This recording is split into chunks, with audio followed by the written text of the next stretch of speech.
Hi, this is the next part in my experience as a Charis student doing the creative arts track a couple of years ago. I was speaking about our class trip, which was then renamed Mission Trip, to Texas to do filming for young David. A few days after arrival, senior leaders arrived with their children who were going to take part in some of the filming. That by then the weather had warmed up, and although it was still cold by midday, the Texas sun had warmed things up above freezing at least. But the senior leaders were told that the day they arrived was the coldest day that we had had so far. And that was the story that we were all expected to uphold.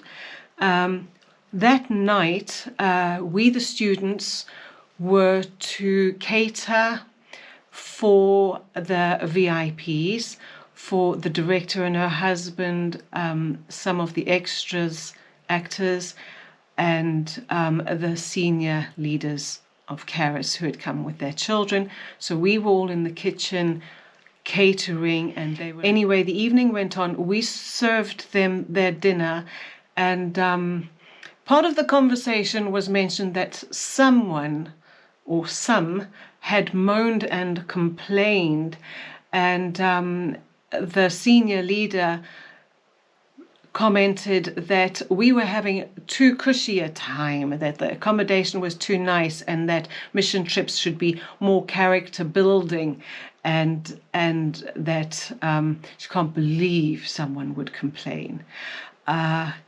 So I just I knew exactly who this was being aimed at, and I just kept my peace, because what else does one do?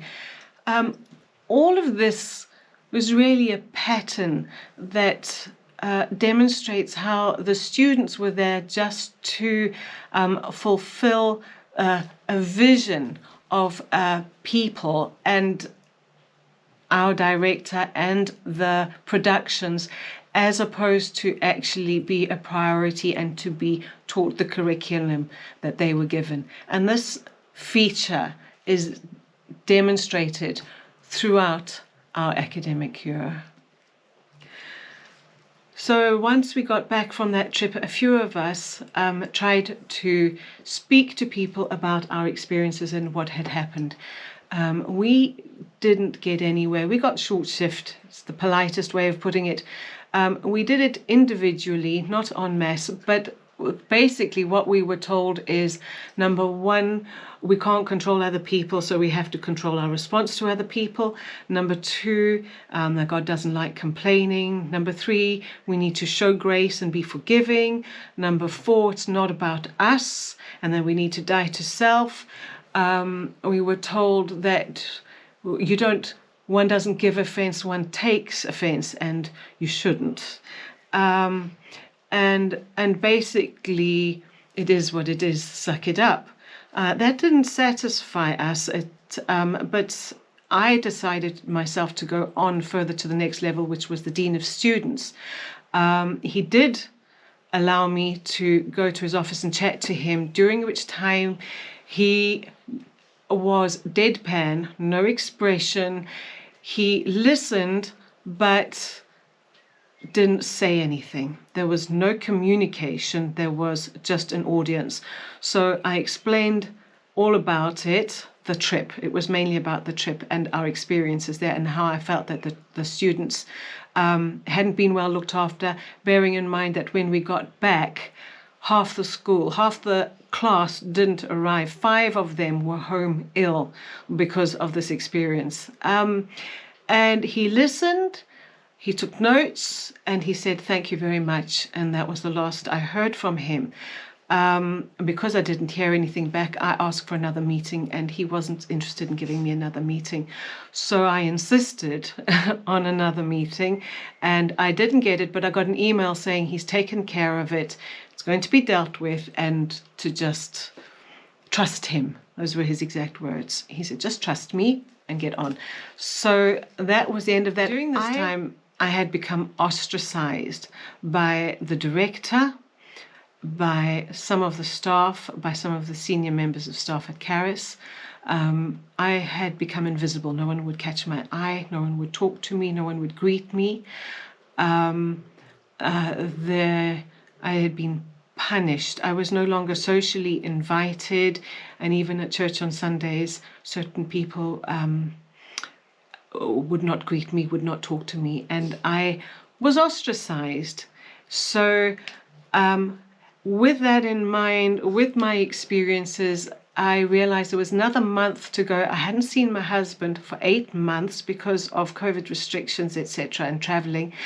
And I realized this class is a shambles, that there would be no integrity in graduating. Graduating from what? So I gave it up and I flew home. A couple of months after being home, I decided to contact Andrew Womack and send a video explaining what had happened and the things that I and my fellow students had experienced, etc., and asked for a full refund. He did reply saying he's sorry it had been a bad experience, that they had had a meeting to address the issues that I had raised, and he was sure that the next year's film and production school would be great. I did receive a full refund, and that was the last I heard of anything.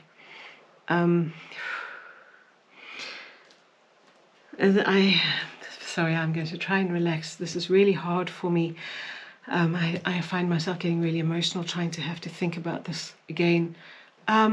So what I would like to say now is, from my observations and from the fact that my son has recently been there, it appears that absolutely nothing has been put in place to protect the students, that no changes have been made, that certain members of staff have been promoted instead.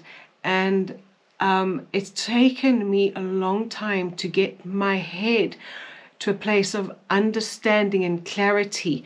And I have literally had to study on mind control and realize what happened to me, what happened to my fellow students, and what I believe is actually happening at Charis Bible College, certainly in certain areas of Charis Bible College, even now as we speak.